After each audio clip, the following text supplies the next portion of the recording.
Oh, that looks ugly. Go back. What do you mean it looks ugly?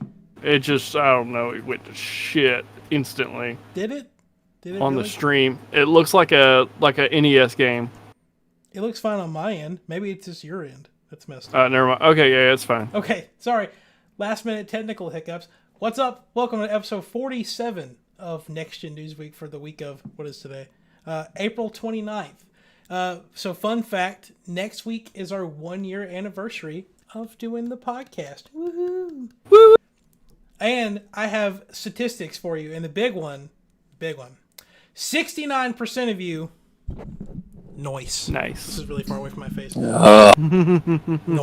69% of you are not subscribed to the channel. What's up with that? Anyway, what's up? So yeah, please subscribe if you're watching. It means a lot to us. We really appreciate you subscribing to us. 17 countries worth of listeners, from places beyond Brazil and Singapore, Australia, 13 other countries, not including the U.S. Special shout out to my friend Jonathan, who lives in Japan, serving in the Air Force, who listens to the show every week. What's up? We're international. We are very international. And a special shout out also to the people, I believe there's 2 or 3 of them that watch the show with Korean subtitles. You guys are awesome. So this is a weird. I hope it translates it properly. It probably doesn't. I hope it's Oh no, it's probably terrible. With my language. Every time that you dog on PlayStation or a dog on Xbox, it just assumes that you're talking highly about it. So they have a completely different outlook on you. All right. So we don't have a lot of major news. We're in that pre E3 build up. So a lot of little bitty things happening to get out of the way. So when they drop all the big bombshells in a couple weeks, we can have lots of stuff to talk about. So we're going to spend a little bit of time talking about the big games that are coming out are coming up in May. Nintendo kind of had a little bitty mini Twitter direct. We got a PlayStation showcase to talk about for Ratchet and Clank that I totally forgot to watch before it happened, but I know what it's about. And some other little stuff. So let's get started with the PlayStation Plus and Xbox Games with Gold for next month. So we'll start with the PlayStation stuff, being you get Wreckfest, Drive Hard, Die Last, a title that Richard loves to say out loud or read in his head, Battlefield 5, and Stranded Deep. So Richard, you want to take the floor with this? I looked at Wreckfest. I'm not a big racing fan anyway. If you are, it looks like it might be good. Every time I look at that, I see Drive Hard, Die Last, and I would love a Die Hard game, man. It's been so long. I think it was PlayStation 1? Couldn't tell you. Maybe there was one sooner. I don't know. That might predate you guys. Yep. Battlefield 5, I think Battlefield 5, I feel like that's one of those things that if you wanted to play it, you probably already got it by now. Because I swear it's been on sale for $2 or $3 multiple times since then. But if you haven't, good luck with that. And Stranded Deep, which I purchased for $20 2 or 3 months ago, which is now free. So I really enjoyed Stranded Deep. If you're a fan of survival games, it definitely has that level of difficulty that you will love. So out of all those, I would say Stranded Deep's probably my pick. Because my taste in video games are really weird, it's probably not the best one of the lineup, but that would be the one I would suggest. I think they may be trying to give away Battlefield because, one, I think Battlefield 5 is one of the least played Battlefield games that's ever come out, but Battlefield 6 is coming out this year, so they're probably trying to build up hype for the new one. Plus, Battlefield 5... I believe it was a World War I shooter. They had gone all the way back to World War I. But wasn't it it wasn't an accurate depiction of World War I. It was like one of those quasi what if scenarios. I think I could be totally off on that. I don't know. I just thought it wasn't like an accurate depiction of World War I. I thought it was like some crazy take on it. The only thing I remember about it is that it was supposed to launch with a Battle Royale thing. They were supposed to compete with Call of Duty, and then the Battle Royale got delayed, and then when it came out, nobody played it. That's the one thing I remember about Battlefield 5. Michael, any of these stick out to you that you want to pick up, maybe? Breakfast, I think, is probably my favorite one out of the bunch. I could have that for the morning meal or at dinner. What? What the heck? I got it. I didn't get it. It went completely over my head. Yep. All right, and let's jump over to games with gold. Michael, you're welcome. The games with gold for this month.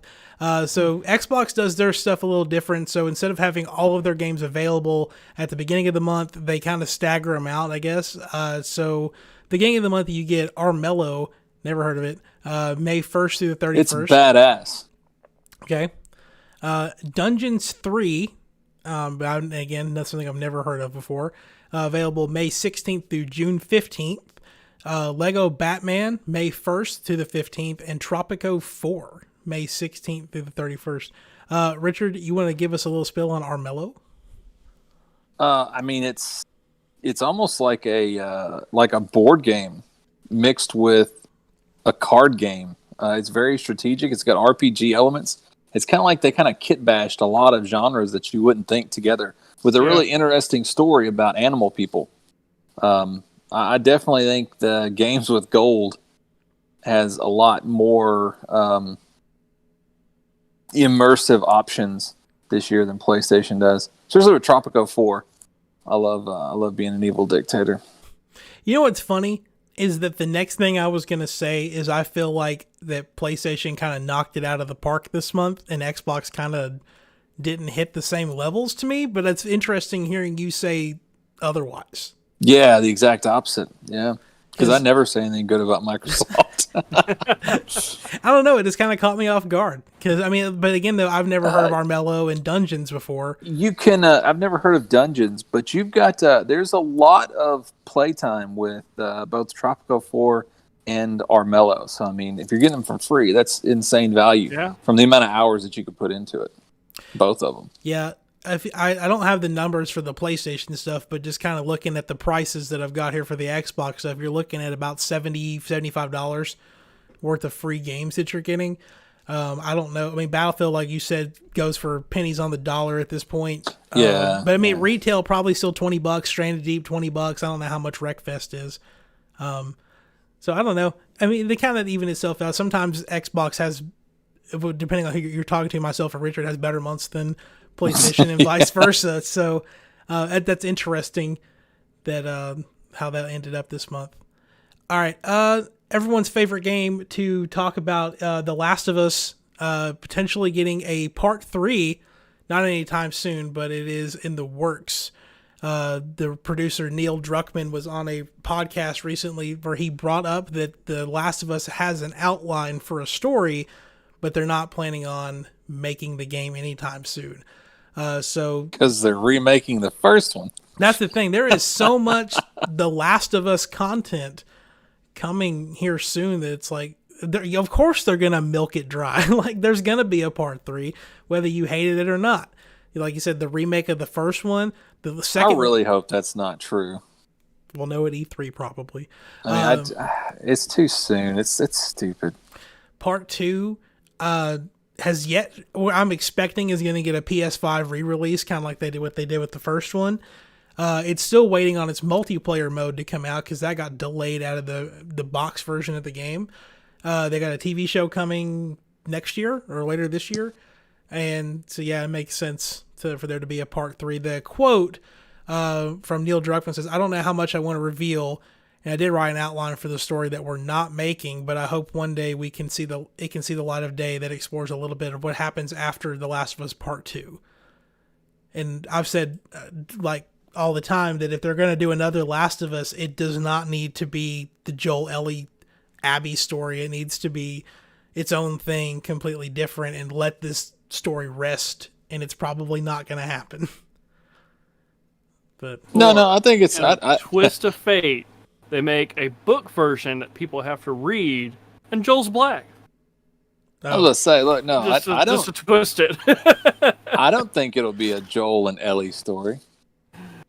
Well, I mean, it can't be a Joel and Ellie story. It could be a I don't know. I'd rather see a Last of Us 1.5 if we're being honest. Like, pull a Lion King with it. I want to see Ellie and Joel sitting in a movie theater watching what happened with Joel and his brother Tommy in between the first game and the second game. I wonder, did they ever I know the second one has multiple endings. Did they ever say like which one was canon or? It didn't have.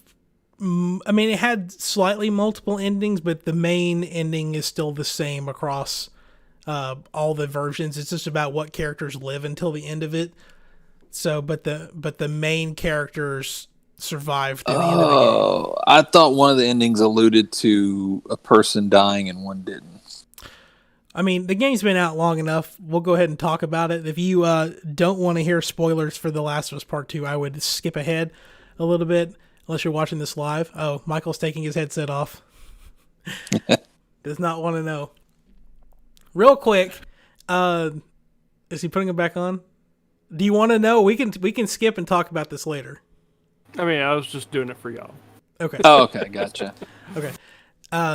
The game ends with Abby, and who is the character that the game wants you to feel as the antagonist, but really isn't an antagonist depending on how you play the game.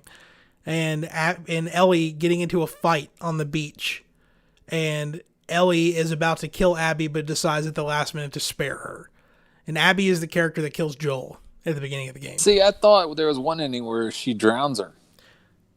No, the game actually won't let you drown her. Like, if you try to, Ellie breaks it off, and if you, the only alternative is to not hit anything, in which case Abby will get the upper hand and kill Ellie, and you have to start the fight over. That pisses me off. I'm glad I didn't play that game. But the story ends with both of them going their separate ways, and they're kind of just over it at this point because they've both just had enough of it. And that's all I'm gonna say. I really, it frustrates me just as much as not killing Negan. But these people shouldn't kill Negan. Yes, though. yes, they should. Yes, they should. There's a lot. There's so many more layers to that Abby Ellie fight, because the first time that you fight, you're playing as Abby. Dude, look, Ellie's hold the on, boss. hold on. None of this is going to matter because nothing changes the fact that she killed Joel. Like the buck stops there. But do you know why reasoning, she killed Joel? It doesn't matter. Yeah, ogres have layers. You have to say, my mentality, it doesn't matter. She have the best excuse in the world. You killed Joel. I'm drowning you on this beach. I'm holding your face down in the water and the sand until you stop moving. But what if Abby or Joel killed Abby's dad, who was the doctor that was trying to kill Ellie in the first game? I think you answered the question in your question, man. He was trying to kill Ellie. Well, let me back up.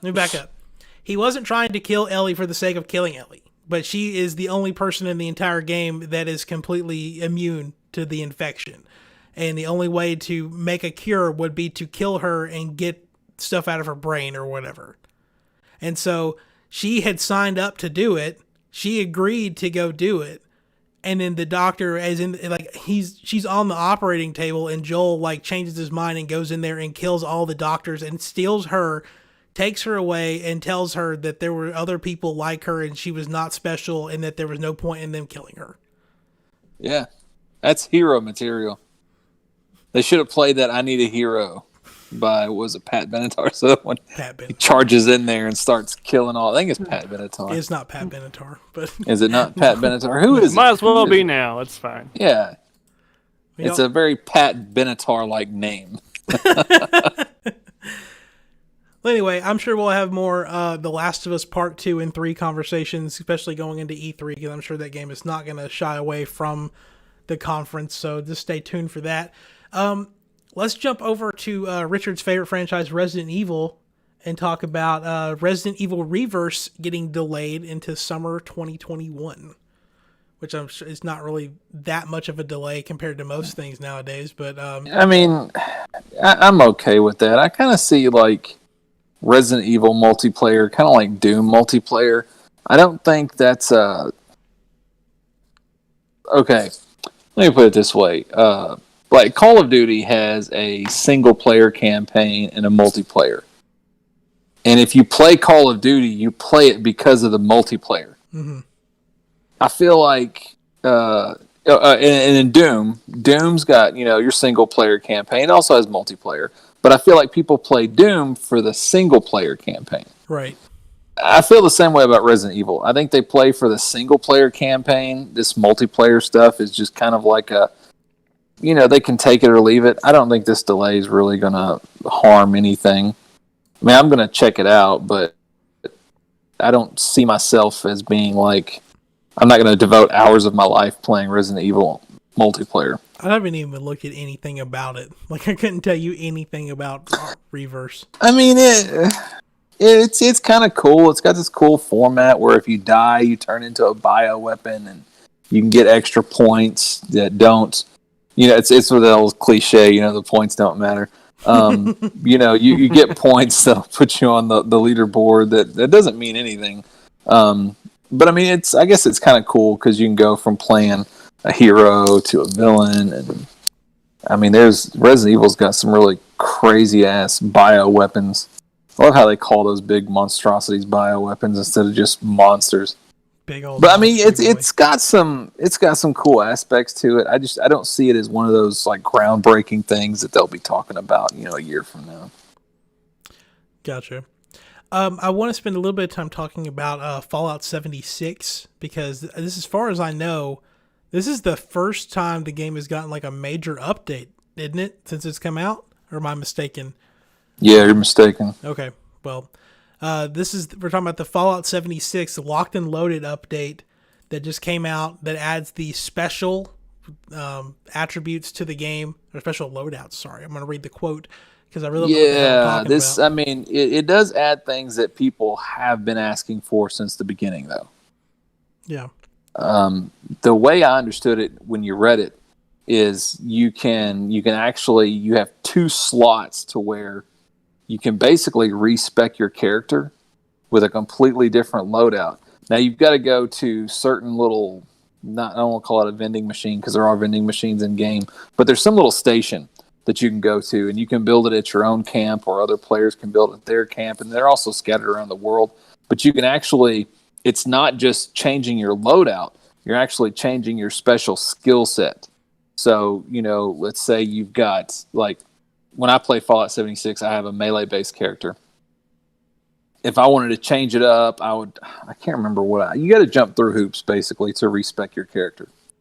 And then you have completely different weapons and stuff that would go along with it. This is almost like hot swapping if you go to one of those little stations.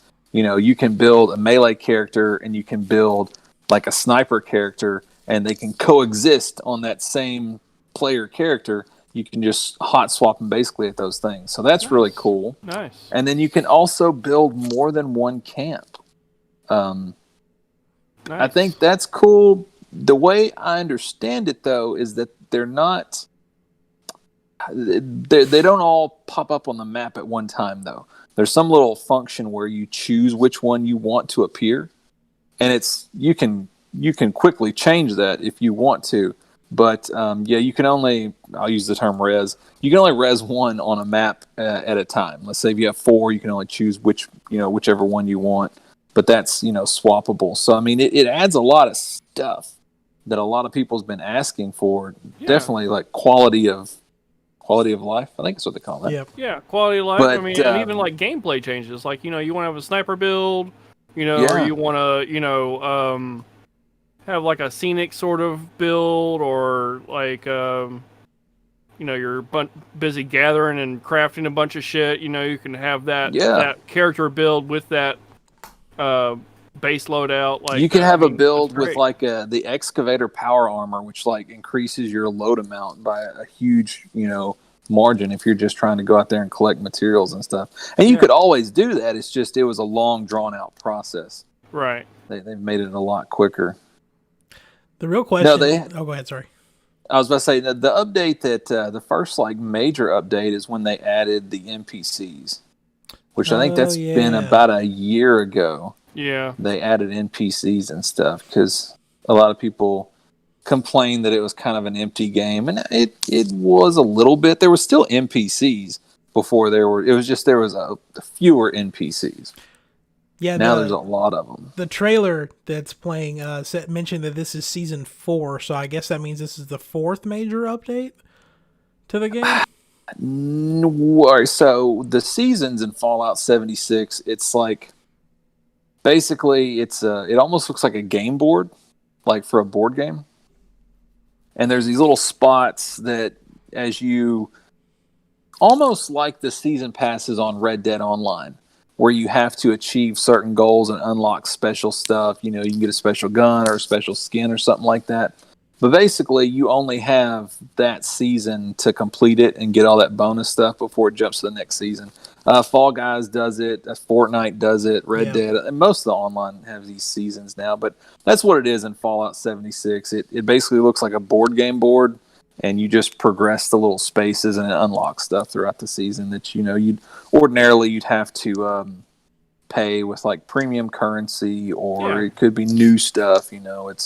That's what's meant by season. Gotcha. My real question is, are either of you going to pick up Fallout 76 because of the new update? Well, I mean, I have it for PS4. While I did like playing it, my gaming time is limited. If I see it on sale on Steam or something, I might pick it up, but not immediately, no. Yeah. I mean, I have like a level 90 some odd character. I used to play the shit out of this game, so I don't. I haven't picked it up since they added the NPCs, though. I finished. As much as I finished the story of the initial release, but then I didn't go back to it because, very similar to Elder Scrolls Online, it was just monopolizing way too much of my time. It really does. So I want to go back to it. I'm just afraid to. I played that game for maybe a day or two, and it's been sitting in my pile of shame ever since. I got like the Steelbook version of it when it first came out. I was like riding that Fallout 4 high, where I was like, God, this game's great. And then like I went back and played Fallout 3. I was like, God, this game's great. I never got around to playing New Vegas, and I'm ashamed of it. But I know. You would say, God, this game's great. Yeah, I know. Yeah. But I got in 76, and it was fun to get to play with your friends, but it was just like, man, this game's boring. And then I literally turned it off, and then I spent probably hundreds and hundreds and hundreds of hours playing Fallout Shelter instead. Wow. I love Fallout. That's my favorite mobile game. Like, if I'm ever playing a mobile game, it's probably going to be Fallout Shelter. Thing's awesome. Let's jump to this new game. It's not really new, but there's a new gameplay trailer that came out for it. It's called Lost Soul Aside. This is a new PlayStation 5 and PC exclusive that's literally looks like every JRPG looking Devil May Cry game I've ever seen. But God, this game looks great. Did y'all have a chance to look at this trailer for it? I did not. Michael? Man, I saw a trailer like years ago for this game, and then it just completely disappeared. I'm glad to see that it's back and it looks traction. Beautiful. Yeah, it does. The thing is, it looked beautiful years ago. Right. When I don't look at it. He's got a fun Gangbang. It's like, was that? I'm sure that's not his real name, or is it? It's Yang Bang, isn't it? Don't ask me, dude. Like one dude. Like you didn't see the trailer from years ago? No. Oh man, it was gorgeous, and it was made by one guy. I think that was the magic of it. Is like one guy made this trailer, and now I believe it's still him, but there's like 19 more people. Sony gave him like over $500,000 to finish it. Oh wow! So, it sounds like it's got that same thing going for it, like what's currently going on with Black Myth Wukong. That whole game, beautiful game made by one guy. I don't know if that's exclusive or if it's multi-plat. And it seems like his weapon is like a mech steel but fantasy version. Like the thing, little fellow creature guy just turns into whatever weapon he wants to suit his battle style. Yeah, it also can turn into a hoverboard from Back to the Future. So. Of course. There was another trailer I did see when I was getting the footage that's, if you're watching the video version of this, that didn't feature this. I don't know if it was his sword or some other part of him, but that like turned into a dragon and he was like talking to it.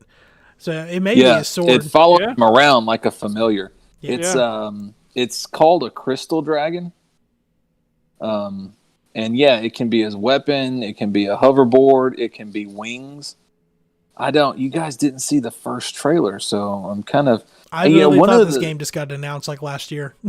No, like maybe I could be way off, but there was a trailer for this game like 5 years ago. I mean, the title. It was like a long time ago. But like, I definitely don't remember seeing any of this footage. But I thought like one of the big things that jumped out at me from the trailer years ago was how just diverse the environments are.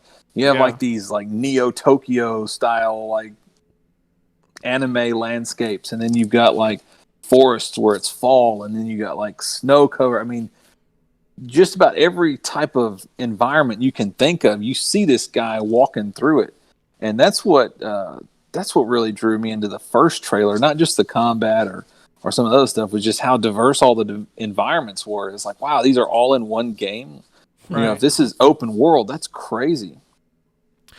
But yeah, it disappeared, and then nobody talked about it. Now everybody's talking about it again. So, well, as far as I know, it's slated to come out later this year. So, if not this year, probably next.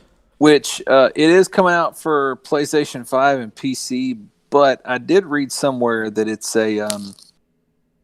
it's like one of those limited exclusivity things. Well, it's a timed exclusive for probably like a year. Yeah, for about a year, and then it probably will go to all the rest of the platforms at that point. But yeah, I think Sony got it for a year because they gave the guy like $600 and something thousand to finish it. So I want to see this game being run on the Switch. Sure, yeah. It's like trying to run Monster Hunter on the Switch, like a regular Switch. All right, and let's switch gears to our last small topic. We've got it was nowhere near called like a Nintendo Direct by any means, but it was them announcing a bunch of stuff that they needed to get out of the way. And I'm actually going to start with Miitopia first because there's a demo that came out and I started playing it and I captured footage, and everything you're seeing in the video version of this is me playing this game. And let me tell you something, this game's hilarious. I know this game came out on 3DS like forever ago, but you get to take your Miis and you get to put them in the game. And like you get to build the story around it. So what you're watching in the video is Alex, another person on the show. He's the mayor of this first village, and he looks good. And all of my Miis just look really goofy, and it's really funny looking. And I need to have more. I need to have more Miis on my Switch so I have more characters to fill. Because what it does when you go to a new area, it'll give you the cast. It's almost like there's also David on the left, but. I think it's called Battle Block Theater. Have you guys ever heard of that game? I loved Battle Block Theater. It had the best trailer of like any game I've ever seen. It really did. But if I'm remembering correctly, don't you kind of get to mess with like the characters and like get to decide what they look like or something like that? Am I remembering that correctly? Yeah. It's kind of got that kind of feel with it. Like the story is set, but you get to change what the characters look like. So what you're seeing now is me getting to go through all my Miis and figure out which one I was going to use for the Dark Lord, and I have some Miis saved on my Switch that I use for like Mii Fighters and Smash, like Mr. Incredible, and I ended up deciding on this derpy face that I was going to use instead. But anyway, the story is really interesting that I've come across so far, where like the Dark Lord is like stealing everyone's faces, and you have to, and all of the enemies that you fight in the game have random Mii's faces on them, and so every time you beat them, that Mii gets their face back. It's just a very childish looking game. I'm nowhere prepared to spend $50 on it, but don't get me wrong, it is hilarious. Yeah, see, that's the only thing that's stopping me is like I don't see $50 there, so I'm like, I mean, it was a $40 3DS game, so I mean, I guess you're paying $10 for visual enhancements. So if that's how you want to think about it, I guess. Yeah. That game is coming out at the end of May, though, so I have a little bit more time to decide if I want to do it or not. But it was really funny. You get to pick your classes right before you do your first fight, and so you've got your basic like your warrior, your barbarian, cleric, and mage classes, but you've also got some ridiculous ones. And the one I went with because I wanted to see how funny it was Pop Star, and my character literally turned into like a Michael Jackson looking character, and all of his attacks are like musical attacks. It's really funny. So definitely, if you are interested and want to try it out, there's a free demo of that on the Nintendo eShop, and your saves will transfer over from the demo to the main game. There wasn't a lot of other stuff announced. We got Monster Hunter Rise getting its version 2.0 update that's adding a bunch of new monsters and quests and gear. If you're into Monster Hunter Rise, Disgaea 6 was announced and is launching on June 29th. And what I think is the big thing out of this whole thing is that Super Mario Party got a new update that makes it where you can play the entire game online with friends. Up until now, the game has only been able to, like, if you're playing online, there's only like 5 or 6 mini games that you can play, and that's it. But they made it where you can access all of the board modes, you can access all of the mini games online. It's great. Sounds like a great time. Do either of you have Super Mario Party? I know I've played it with Michael, but I don't know if he owns it or if it just came off of my Switch. I think it just came off of your Switch. I don't own it, but I'm kind of shocked that one time. I'm shocked that it didn't have online play before. Right. That almost seems kind of... Do you remember probably a couple months ago, we were talking about how Monster Hunter Rise uses a different netcode for its online stuff compared to every other Switch game? Okay, yeah. Apparently, they're going back and changing the netcode for a lot of their older games to use the new system that's a lot better than the 18-year-old system that they're using currently for all of their games. So we're probably going to see a lot of online updates for games to give them better online services. Please do Smash Brothers next. But I would imagine they're going to do it unless there's a game in that series that's getting ready to come out in the next year, like Splatoon 3. I don't think they're going to go back with Splatoon 2 and change its netcode, but they'll just have it ready for the next version of the game. Or Mario Kart 9, if that's actually ever going to happen. Stuff like that. Speaking of, do y'all think they're going to make a Mario Kart 9, or are they going to ride Mario Kart 8 Deluxe into the ground for the entire Switch generation? What's the question? Are they ever going to make a Mario Kart 9, or is it going to come soon? For the Switch. God, they fucking need to. I mean... Mario Kart 8 Deluxe is the number one selling game on the Switch. This is why I'm asking. But yeah, it's still a remake.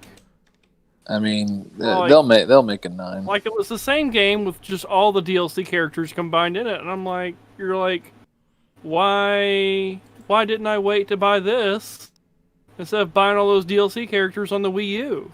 Right. They'll make a 9, and you only play it on the Switch Pro.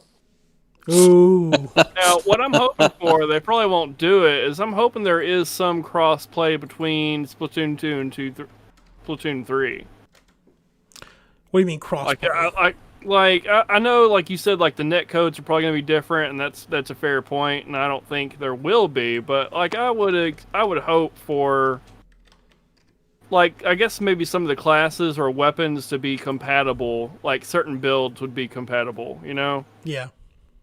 I get that. So I'm trying to get a actual Switch. Oh, here it is. So there have been, right at probably now, over 80 million Switches sold, and there have been 33 million copies of Mario Kart 8 Deluxe sold just on the Switch. And that is the number one best-selling game of all time. So It's got a really high attach rate for people buying the Switch. The only thing I can ever think of as far as the sales like that stuff goes, whenever Breath of the Wild and the Switch came out, it had 101% attach rate because it was people were buying the game before they even got a hold of a Switch, because that was like it was the only thing to really play when it came out, unless you were just a massive fan of Bomberman.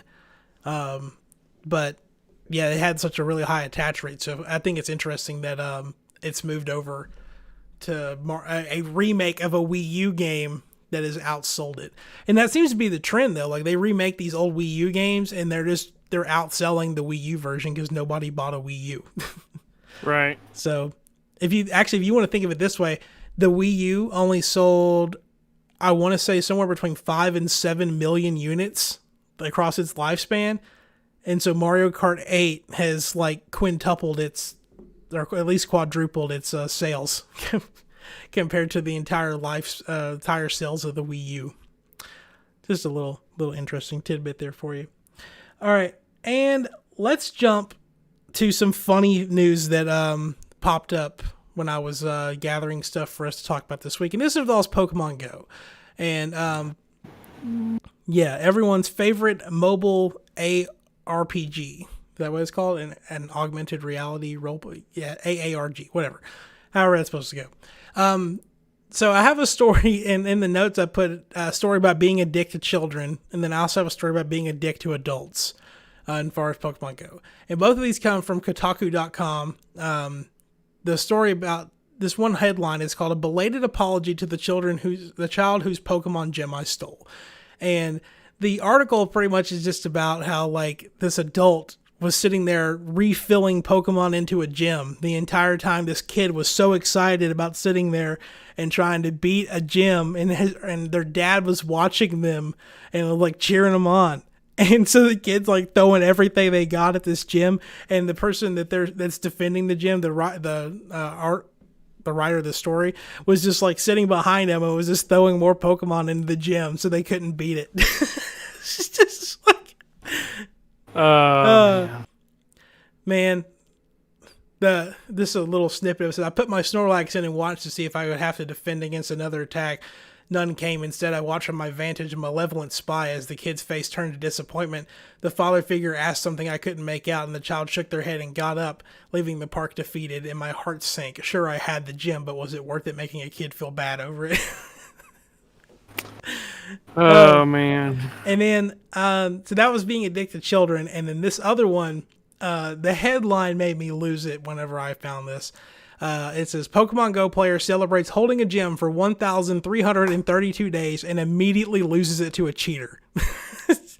So a guy working out at an observatory in Montana held a Pokemon gem for 1,332 days and posted on Twitter. They decided to post on Twitter talking about how they held the gem. They didn't post anything about their location. They didn't post, I don't even know how the person did it. But anyway, within minutes of this guy posting about the gym and how it hadn't been beaten in over 1,300 days, some spoofers that were spoofing their GPS on their phones went straight to that gym and knocked it down, like within minutes. And it just goes to show, don't post everything about your life on Twitter. But anyway, so a quote from him, this is the guy after he was talking about losing the gym. He says, I got my 1,331 days, which was my goal, so it doesn't bother me. And then he also put spoofers suck balls. So, but that bothers me. Yeah, they do. What bothers you? I don't, so, he's up there in Montana working at this observatory. And he talks about how you really can't get to it during certain times of the year because of snow and stuff. You basically have to hike up there. So he chose this really remote location where a gym was. And then he takes the gym. And the day that he takes the gym, he's like, I will hold this gym for 1,332 days. Like, what? Like, I don't get that line. I got my 1,331 days, which was my goal. That's not even like, if you divide that out, that's not even like 3 years or 4 years. It's like 3.5 years. He's a liar. Paraphrasing that, though, he says, noting that 1,331 is Pokemon Go developer Niantic's favorite number for a bunch of convoluted reasons related to their other game, Ingress. Oh, okay. So, yep. Now there we go. Wait a minute. Hold on. That's not in the article. Where is that at? Yeah, it is. Hold on, I'm scrolling. And then if you want me to, I can click this link that says a bunch of convoluted reasons related to Ingress. What is the story behind the obsessive use of 1,331? Ingress created... Actually, I'm not going to read all this out loud until I know what it's about. See, what would have been better is he should have, opted to try to go for a 1337, which is old internet talk, leet. Oh. It's in that same line. I got you. Okay. It says Ingress creative lead Flint Dill is the mind behind the lore of Ingress. He wrote a series of books about a creator called Agent 13. It's a noir-esque setting of a secret organization guiding the fate of humanity and the other groups and individuals attempting to work against his group, mixing a bit of sci-fi, a dash of spycraft, and there you go. Long story short, this is about that. It also says the latest leaked version of Harry Potter Wizards Unite is also marked as 1331. So I don't know. I'm annoyed now. There's a lot there. But it's not a perfect number. It's random, and it annoys the hell out of me. Why couldn't it be like 7 or 777 or 1313 or no? I don't know why that's bothering me. So it's annoying the hell out of me. It's okay. All right, let's numerical palindrome. 1331 is the same as 1331. I don't know. For whatever reason, at this point, it's like nails on a chalkboard. Just hearing the number. I'm just wait 6 months and then do 1331 just in your inbox. And then set a reminder. 1,331 days from now, I'll do it again. Why would you do that? Literally, I feel nauseous. Why would you want to do that to him? All right, so let's jump into real quick games that are coming out this week. Pokemon Paparazzi comes out on April 30th. I'm talking about new Pokemon Snap. And Returnal for PS5 coming out April 30th as well. Returnal, I haven't looked at Pokemon Snap, but Returnal seems to be getting really positive reviews. It's got a really high Metacritic rating, so hopefully that means that the game's going to be pretty successful. Richard, are you getting Returnal? I'm not. I'm getting Resident Evil 8. Ooh. I don't know how smart of they're not really similar games, but I don't know. I would hate to be the game that goes up against Resident Evil 8. One has a really big lady. The other one doesn't. Yeah. That we know of. There could be a really big lady in there. Even bigger lady. Yes. All right, and then we have to talk. We're going to talk about a good handful of big game releases for May. These are in order. We'll kind of just hit and miss or talk about ones that we want to talk about, but there's a lot of games here. So if we ended up trying to spend a lot of time talking about every single one of them, we'd be here till tomorrow. So we'll try to just breeze through some of these. The Colonists for PS4, Xbox, Switch coming out on May 4th. Raiden 4X Mikado, which is a very arcadey shoot 'em up type game coming out May 6th for Switch. Nice. One I'm interested in, Skate City, coming out for PS5, PS4, Xbox Series X, Xbox One, PC, and Switch on May 6th. It's a side-scrolling skateboarding game, but it's procedurally generated, so the worlds are always different every time you play it. Like Robot Unicorn. Yes. Demio for Steam VR and Oculus on May 6th. I actually watched some gameplay. That's a 4-player D&D game. So you're actually above rolling the dice, but whenever your characters are doing actions, you take over the perspective of your character and you're playing out the actions yourself. Really interesting. High Risers for PC, May 6th. It's a side-scrolling zombie survival game because we have enough of those. And speaking of zombies, Resident Evil Village for PS5, PS4, Xbox Series X, Xbox One, and PC, and Stadia. I don't think there's any zombies in that. In Resident Evil? Yeah. I'm sure there's at least one zombie somewhere. There was no zombies in Resident Evil 4. Hood Outlaws and Legends comes out PS5, PS4, Xbox Series X, Xbox One, PC on May 10th. That's that Robin Hood type of game that I always think looks cool and then I forget about it. Yeah, no, it looks awesome. And then I found out it was just an online multiplayer thing, so I immediately forgot it. Monster Harvest This comes out Switch and PC on May 13th, and then PS4 and Xbox on June 13th. This game is like Pokemon meets Harvest Moon. So it's like a farming sim, and you raise your plants that turn into monsters that you then use to battle other plant monsters. They're called plantimals. I want it. I want plenty of them. Yes.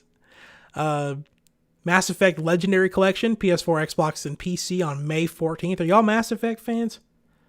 I'll end up getting that. I'm not going to get it in May because it's just poor timing. But I did enjoy Mass Effect. I have the whole series in my pile of shame. Sweet. Even Andromeda, you can just burn that. I have. Well, no, I didn't pick up Andromeda. No. I saw it on sale for like $9, and I was like, yeah, whatever. The original trilogy, though, huge fan. Subnautica Below Zero coming out on all systems May 14th. Yes. And the original Subnautica is coming out on the Switch the same day. So you'll be able to play both of those on the Switch. Richard's really excited. I'm not getting them on the Switch, but I got it on PlayStation 5. I'll be playing Below Zero on that, too. The Famicom Detective Club games. I know there's two of them. I forgot to get the subtitles. Yes. Switch May 14th. As soon as they're on sale, yes. I'm going to check those out. They seem weird and quirky. You know, also, like, those are coming out, and I don't know when, but the Great Ace Attorney Collection's also coming out. Like, it got localized, and it's coming out sometime soon. Nice. It's about time. Aerial Knights Never Yield, PS5, Series X, Switch, and PC, May 19th. The Wild at Heart, PC on May 20th. Of Bird and Cage, PC, May 20th. Grand Casino Tycoon, PC, May 20th. And then the free-to-play dodgeball shooter Knockout City coming out on everything May 21st. Metopia, May 21st. The Rust console debut for PS4, Xbox One, May 21st. Wanna Survive, Switch, PC, May 21st. Never heard of that one. Biomutant, which I'm maybe getting that mixed up with another game, but I'm pretty sure that's a Zelda-like game, if I'm not remembering that wrong. But that's PS5, PS4, Series X, Xbox One, PC, May 25th. The Love to Be a Shark game, Maneater, coming out on the Switch, May 25th. A game that was specifically made for Michael called An Airport for Aliens Currently Run by Dogs comes out on Xbox Series X, Xbox One, and PC. I forgot to get the date, but I'm assuming it's May 25th.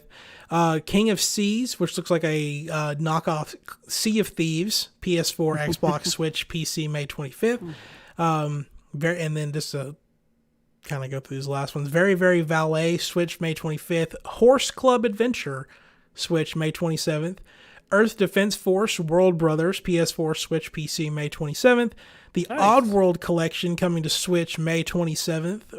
Interesting. The World Ends Club, which I believe it's tied to the same universe as The World Ends With You, but I may be wrong with that. Switch May 28th. It's not. Okay. When we talked about it the first time, I checked it out. Okay. Sad. Warhammer Age of Sigmar Stormground, PS5, PS4, Xbox Series X, Xbox One, PC, and Switch, May 27th. Weaving Tides, Switch and PC, May 27th.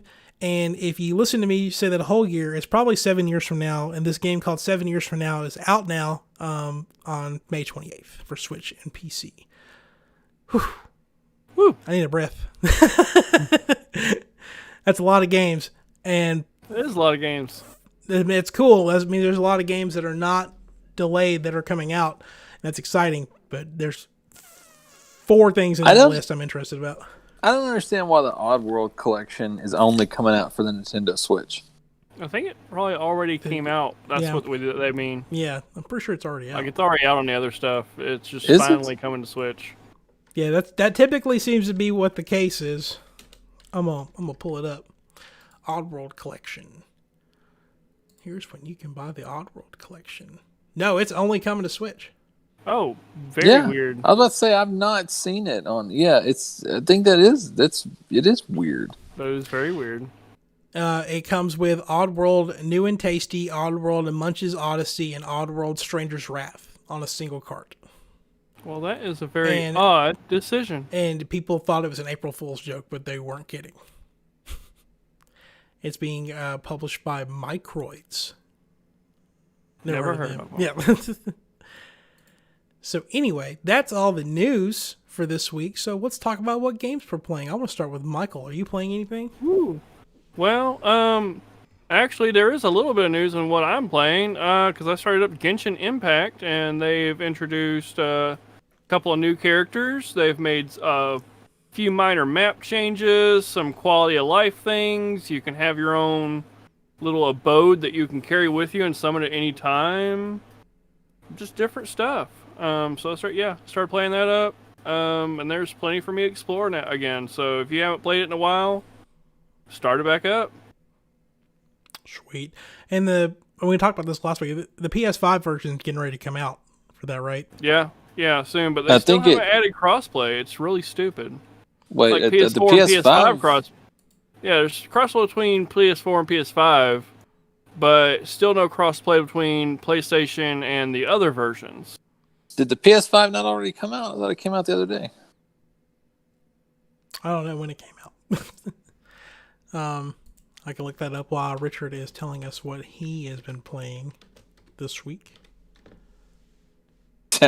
You threw me off when you said my name. I Google searched Richard Impact PS5 instead of Genshin Impact. Beautiful. Okay, the PS5 update is now available. So.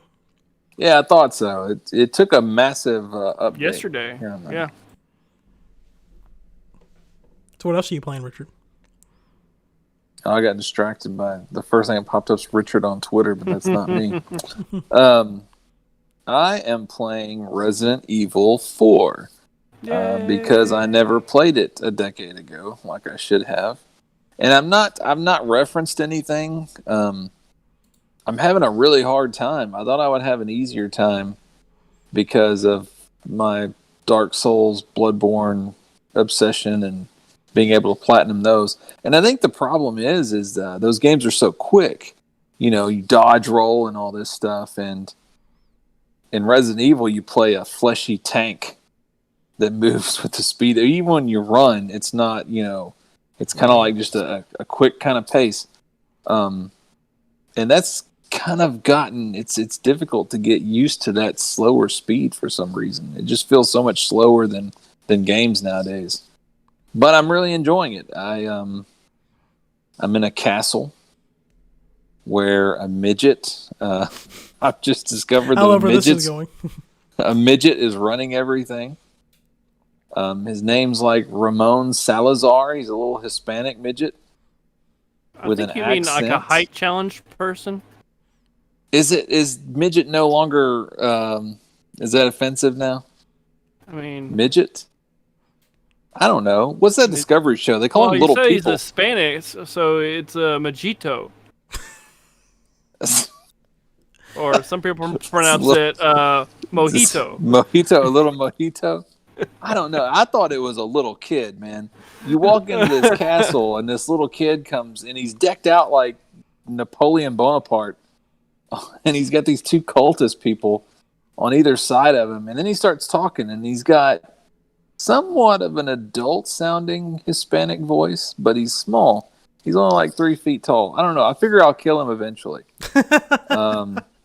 But it's the game has become like one huge escort mission, and I don't know how you guys feel about escort missions in games where you have to like constantly take care of this person, but like it's every 5 seconds you hear "Help, Leon," and it's the president's daughter, and she's horrible, and I don't know. The translation in this game is crazy because there's this other Hispanic guy named Lewis, and it's like when after you rescue the president's daughter, you meet Lewis in this cabin, and he looks at the president's daughter, who is conceivably underage. So it makes it really awkward. And by the way the camera pans, he looks directly at her chest.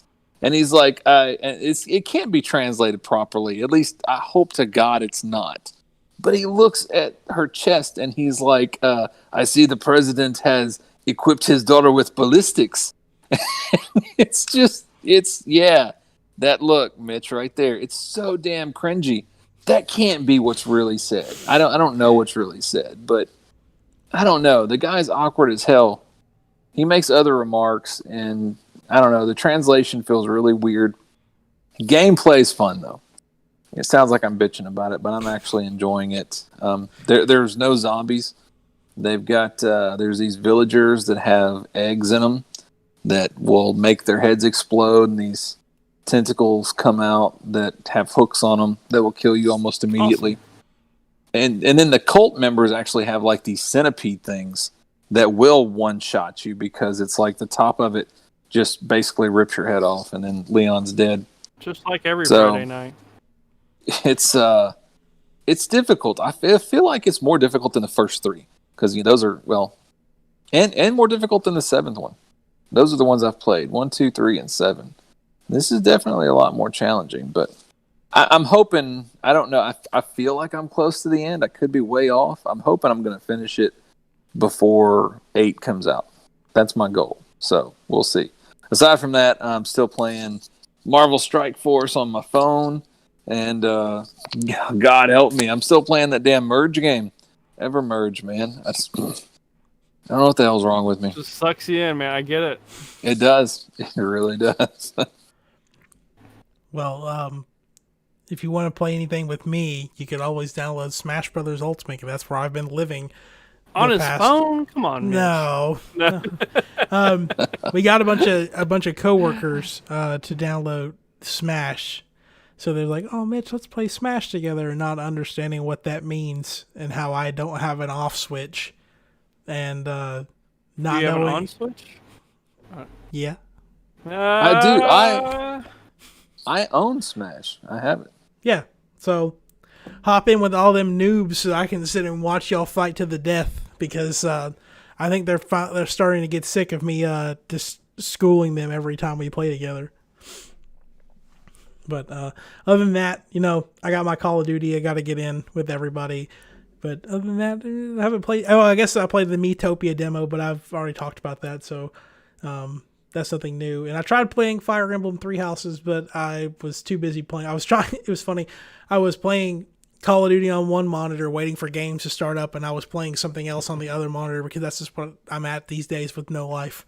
So it was just like playing Fire Emblem over here, and whenever a game would start, oh, I'm back to COD, and then it was back over here, and I was like, I need to stop.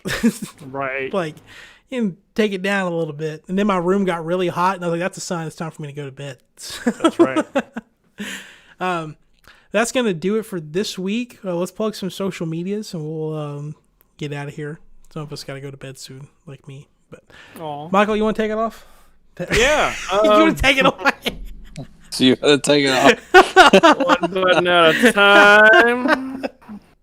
Unsolicited nudes, everybody. Uh-oh. Oh, man. And all my stuff you can normally find at stalledaction.com, of course. Yeah. Richard. I'm still working on my stuff. It's coming down the pipe. Hidden it really nudes. Is. I've just got no. There's no nudes. He's got solicited. It's just nudes.